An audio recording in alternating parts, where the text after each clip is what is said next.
Hi, I'm Ivory LaNoue, and today I have a special guest. This is Dr. BethAnne Kapansky-Wright, and she's a clinical psychologist. She also does Akashic Records reading, and she's going to talk about that and how angels are involved. First, I do want to say hello to my listeners in Chisinau, Moldova. Thank you so much for tuning in. There's a whole lot of you there. I don't, you must be getting together and having a club watching the show, but thank you so much for supporting. I appreciate you being here.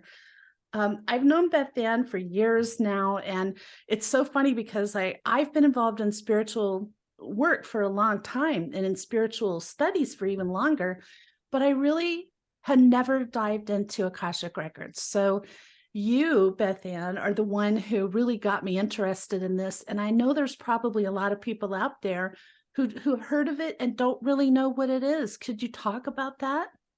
Absolutely. Well, thank you so much for having me. I'm delighted to be here and to join everybody. I love this topic so much. So the Akashic Records they're such an interesting concept because I kind of fell into learning about them just kind of word of mouth from somebody who did readings. And she'd had such a good experience with this reader that I wanted to go get one. And I had no idea what I was stepping into. And I had no idea at the time that I was stepping into something that would eventually become a calling for me and something that I was deeply passionate about. But the records themselves they're energetic. So this isn't something that exists in tangible form, but the easiest way for us to conceptualize them is either as like a giant library where every book on life and our experiences and our history, that was ever written is in that library. The other way we might think about them is a giant database where every program ever created that talks about the history of humankind and creation and all of that is in that database. And how it applies to us personally is we are able to access our personal records and our personal book of life, if you want to call it that, to receive information that helps us understand our past and our present and what might come to be in the future since it's still being written. So it's a beautiful way to tap into energetic and spiritual information that is similar in some ways to psychic information and angelic information, but it presents a little bit differently than those. And they're lovely. The energy of them's lovely. I love working with them. It's funny you say that. Like, I've only heard Akashic Records described as a giant library, this very tall, big library with just books, books, books. How do you see it? My sense of the records has shifted during the time that I've been working with them. And originally, I'd heard the library metaphor too, so that a lot of times if we've heard a metaphor, it's how we tend to conceptualize something because we form a thought construct with that. But the more I've worked with them, the more that I've come to see them as, I'll still see them as kind of a metaphorical library. But my understanding of them is that it's not just pulling a book off of a shelf and reading about that experience. The records themselves really code the energetic frequency of an experience. So it's a little bit like if you were to ask me, what is it like to live on the island of Kauai? And I could tell you, or what if I was able to take the energy of that and to hand over to you my sense of experiences, the things that are beautiful about it, things that might be difficult about living on a small island in the Pacific, the ups, the downs, the challenges, the feelings, all of it. And I could just hand you that energetic experience and you could step into it for just a little bit and know what it is to feel some of the things that I've experienced here. That kind of experience is so much different than just reading a book about it. So the records are really experiential. So even though I might imagine them still as a library with many, many floors, and not all of them are able to be accessed, there's restricted sections in that library. But when you pull that book out, you have to understand that you are receiving an immersive experience about whatever it is that you are reading about or tapping into within the codes of the records.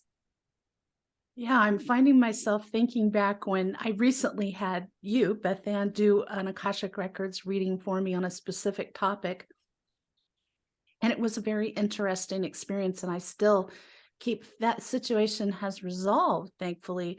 And I keep thinking back to that reading. Like, I think that this is so valuable.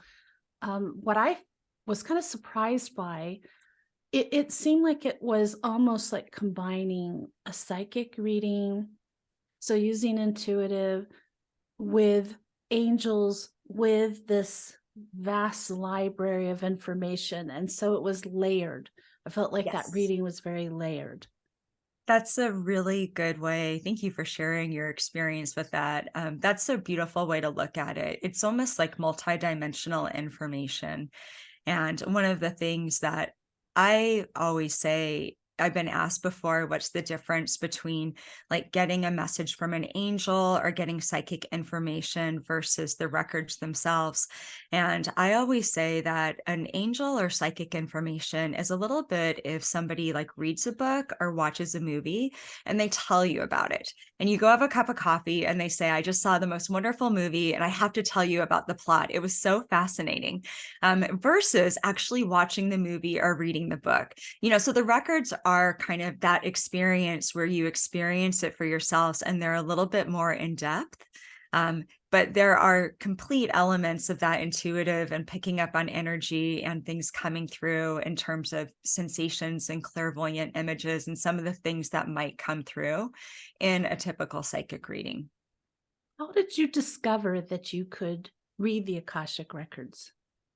Through serendipity, which is how all best things are usually discovered. So it was kind of an interesting time in my life. I had been receiving readings for maybe a couple of years from a particular reader who doesn't offer them publicly. I just happened to be fortunate enough to work with her, and she wanted to practice her skills.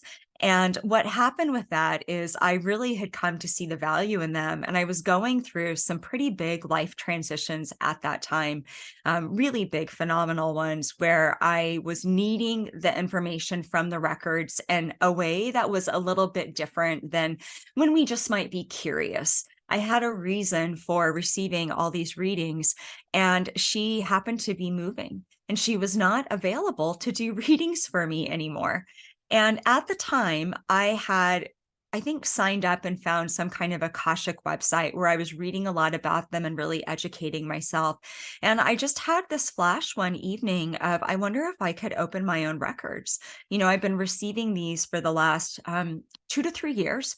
I've certainly heard her open the records enough. I know what it is to be the recipient of it. What if I tried to do this?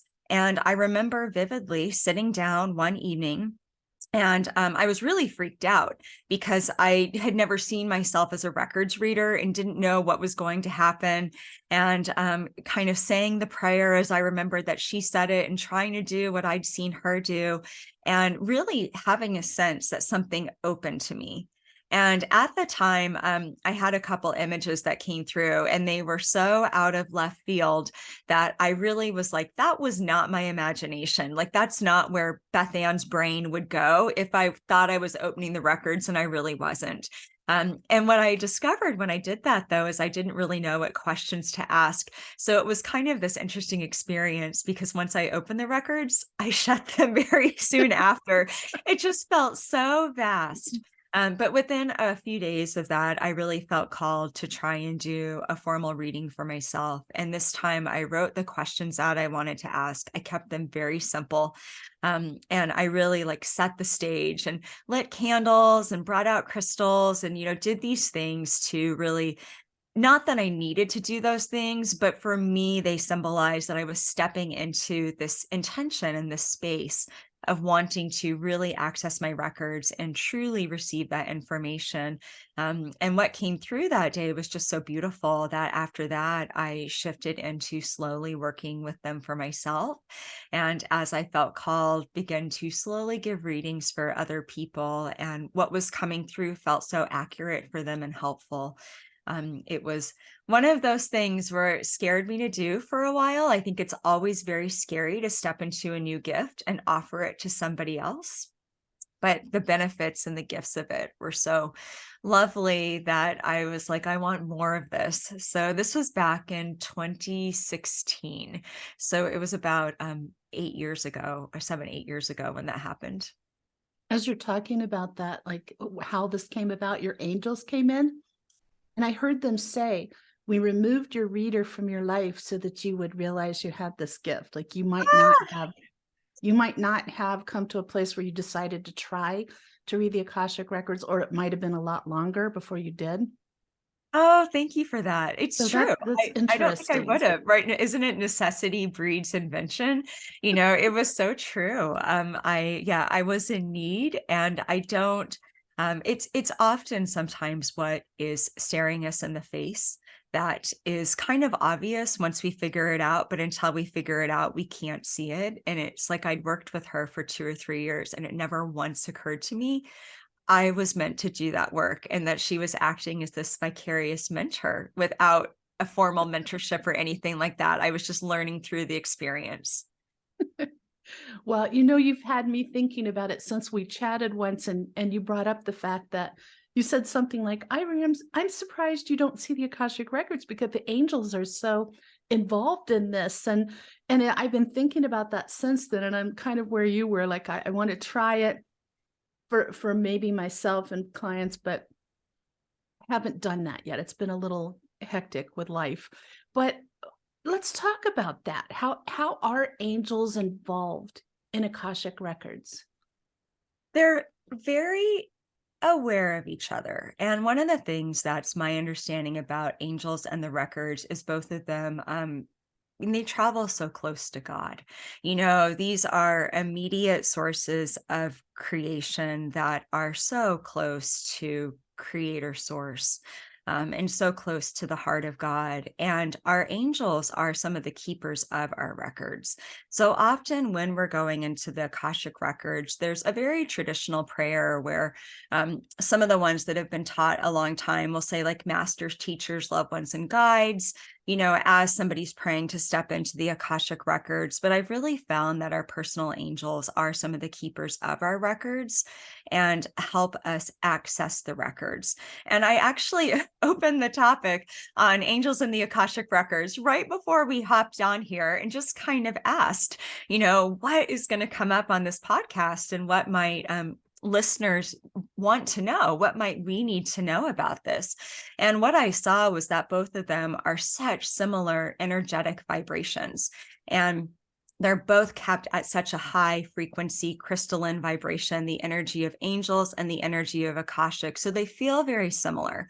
And we can ask our angels if we are actively working with our personal angels, guardian angels, archangels, any of those, and the records feel a little foreign, but you're wanting to step into them, you can have a chat with your angels and say, I'd really like to help access the Akashic records, and ask them to help you do that, and kind of play around with it and ask them to help you feel the difference between their vibration and the records themselves.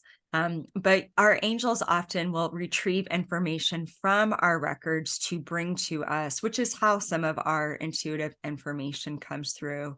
The other thing that I think is very interesting is I guess the energetic transfer of power that happens when we're working with the angels versus the Akashic records. With the Akashic records, we really do have to, like, open ourselves up. When we think about the chakras and think about kind of opening our crown chakra and the brow chakra and all of those things, there's a sense of going upwards whenever I'm going into the records. And certainly I feel that there's a little bit of a similarity with the angels, but the angels are also, you know, they're God's hands on the planet as well. And so I feel like there's more sometimes of a downward energy with them, where they will come to us, versus the records where we really need to go up to step into them and really be at that higher vibration to access them. And here we are. I'm talking about higher vibrations, raising your frequency all the time, because it is the key to communicating with angels. It's the key to so many spiritual gifts and spiritual abilities. So now here it is with Akashic Records. And I have to ask you this, BethAnne, since the angels are so involved, With Akashic Records, would you say that the Akashic Records is like a celestial library? I think that we would understand it as a celestial library or very high vibrational beings who have very similar energies to the angels. When I've been in the records and I've really tried to feel into like who are the keepers of the records, who are the guardians, there's many, many, many of them, but the closest that I can come to the energy of that is seraphim energy, and feeling this very high vibration of seraphim type energy in the records. My microphone has just cut Oh, out, so bear with me. I don't know no what's problem. going on. No, don't fix it, know. fix it. We can re-record that part if we need to. No problem. Go on ahead and fix it. I'm going to halt it for a minute. I think that so my sense of the records is that they are kept by these very high vibrational beings. And I think the closest that we can come to recognizing them would be angelic, very high vibe angelic. Seraphim type angels is how I often feel. And I often experience them when I have a sense of the guardians or the keepers of the records. I'll see a lot of white light. I will have a sense of shimmering and very crystalline energy. And like I said, the closest that I've been able to come to it, to put a name to it. And I think often with these very high vibrational energies, we are using the best language that we might have to describe something that we might not have the accurate word for. But they feel very celestial, very seraphim-like, very high vibe, crystal light beings, very loving. And I think that is something when we talk about raising our vibration and how to tap into the frequencies of these things, the Akashic records are really kept at the vibration of love, of unconditional love. And so something that listeners might find helpful if they're looking to learn more about the records and work with them is when I was actively developing my skill set around it, I would spend time meditating on love and really just meditating on how does love feel in my body. And the easiest way to do this is to think of a memory that elicits a sense of love in you. So for me at the time, it was this memory of like this sweet old dog that I had who's since passed, but he just really represented that unconditional loyalty. And it was this beautiful day in Anchorage, Alaska, where we were in the sunshine in this rose garden. I was working on my art. The dog was there. I mean, if we have these moments in time that feel like you just want to freeze it, because in that moment, it's so joyful or so blissful. And so I would just tap into that memory.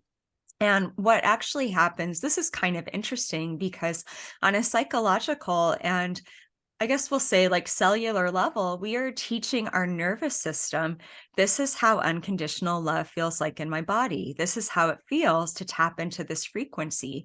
So it's a little bit like exercising an emotional muscle. And the more we practice that, it becomes easier to find that vibration if we're wanting to mindfully access the angels or our records or be able to get into those higher spiritual frequencies.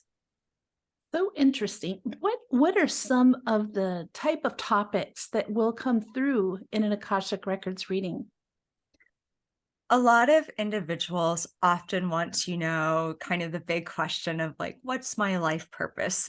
That's definitely one that people will ask about: soul purpose, life purpose, those kinds of things. What am I here to do? I tend to get a lot of individuals who would identify as light workers and be very attracted to spirituality. And so they know they're here for twofold reason. Actually, more than just twofold reason, kind of this multidimensional reason of a bigger spiritual purpose. And then how do they enact that purpose on the planet and their work and their community? So I will get questions on that. No question is too big or small for the Akashic, though. So I will get questions sometimes if somebody's having a struggle or a challenge in their life. They will ask about, what's the energy around this struggle or challenge? What was the purpose behind this? That's something that sometimes we really wonder, especially if we've been through a hard season or we're struggling or we have a challenge. Many of us who are spiritually minded, we know there's usually a purpose or something we can learn from it, or some kind of meaning or wisdom we can ascribe, so it makes meaning to us. So that's a question that I will get a lot of the time. And sometimes I'll get questions with people trying to make hard decisions in their life. People will often come to a records reading because they're at a crossroads and they want to know how to best move forward on the journey at this time. It sounds very similar to doing a psychic reading. And I had a feeling it would be that the same kind of things you could ask in a psychic reading, you could also ask in Akashic Records. How do you feel as an Akashic Records reader about answering questions about other people other than the person that you're reading for? That's a great question.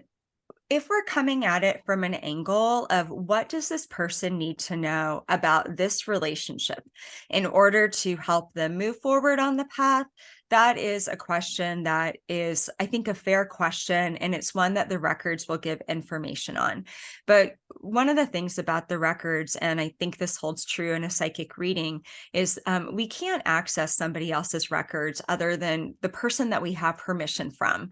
So if they're wanting to know, we'll say they're in a partnership and they want to know about their partner and what's going on with them, they might be able to get some information about that, but they're not going to get the full records. And if they're asking for a reason that's not from a good intention, if they are asking from a space of jealousy or revenge or anger or something like that, usually the records are not going to give them the information that they're wanting.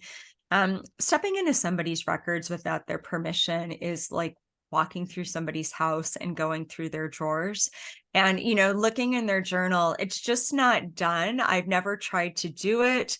It's one of those ethical things that I think, as a reader, that there's just some things that aren't ethical, but the records will, and if somebody is not coming at it with a good intention, the records will not, they will either won't give information or they'll do a redirect of the question.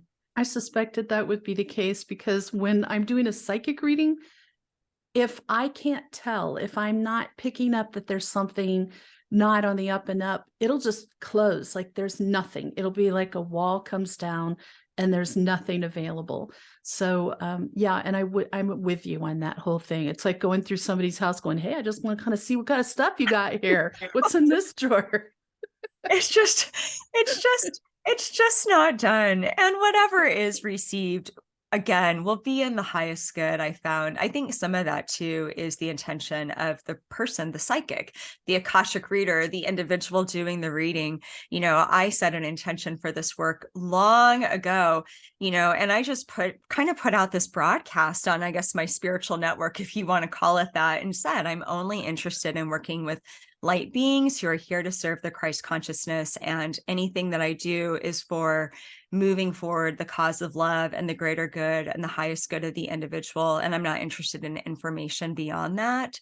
So that's kind of my parameters as a reader of the records and any kind of channeling I do. So any information that comes through has to stick with my boundaries, I guess, and stay within those parameters. We're running out of time. I just want to be sure to bring up the fact that BethAnne has a fairly new podcast called Your Heart Magic. Do you want to talk about that briefly? Absolutely. So I do have a podcast called Your Heart Magic, and it is a podcast that is on spirituality and psychology and well-being and very much the Akashic Records. And my whole philosophy behind Your Heart Magic is that when we talk about being in these higher frequencies, the way that we access them is really through our heart. Our heart is the keeper and the holder of love. It is our spiritual doorway and our portal to connecting to spirit. Our heart is what informs us of what is authentic for us, what is right for us, what is unique in us, what is special in us. And so everything on the podcast is centered around this idea that the more we listen to our heart wisdom, the more we're rocking our heart magic. And we're really in that space of living in alignment with our truest self. So we do a weekly episode. And as I said, the Akashic Records, it is routine for me usually to access them, to ask them about the topic that we're talking about. I feel like we all grow from the records wisdom. I've learned so much just doing this podcast and asking the records, tell us about this. I want to know your perspective on some of these very human things that we're struggling with in our modern day world. So it's been such a beautiful growing experience and so much fun to do. Well, I love your podcast. I'll say I listen to her podcast almost, I would say at least once a week because your show's weekly. So I stay on top of it. I was listening to the most recent one yesterday as I was getting ready for my sessions. And I do hear you saying, like, I asked the Akashic Records about today's topic, and here's what they had to say. I don't want to forget to let people know that you're also an author. What are the titles of your books and where can they find them? They can find them. Amazon's probably the easiest place to access them. And I have several books out, but the ones that might feel most relevant to those listening to this would be Lamentations of the Sea, Transformations of the Sun, and Revelations of the Sky. And that is a trilogy, a memoir that really follows this journey of going through loss, opening the Akashic Records. Like my spiritual journey is in there as well, moving to the island of Kauai and really learning to step into a more authentic heart-based path, and really works with themes of how do we take life's challenges and use them in a way to become a higher expression of ourselves. All you have to do is enter Dr. BethAnne's name into Amazon and all her books will come up, enter it under books. And then the last thing, if somebody's interested in getting an Akashic Records reading with you, what's the best way to contact you? So the best way to contact me is on my website. The records readings there's a link to it on the website. You can self-schedule. There's information about it. My email's on there if you have questions where you want to touch base before you get one. So the best way is to find me on my website, which is drbethanne.com. So it's all there, and like easy to follow links that take you to wherever you want to go. My books are also on there as well. So that's probably the best resource. One-stop shopping. I like it. Yeah. We are actually going to be continuing this conversation over on my Patreon page, which is also called the Angel Room. So if you're interested in hearing about Dr. BethAnne's angelic experiences, which are pretty phenomenal, join us over there. And I just want to let you know, next week's topic is amazing real angel encounters. And a lot of these are stories that you, my listeners, have provided. So, and given me permission to talk about on this particular episode. So if you're listening, watching, and you have an angel story, please email it to me. And that email is in the show description. And let me know you're okay. You do not have, I usually will not say your name unless you ask me to. It'd be anonymous, but I will be sharing these stories. So I look forward to that. And in the meantime, may your angels surround you, angels protect you every moment, every day of your life. I'll see you next week.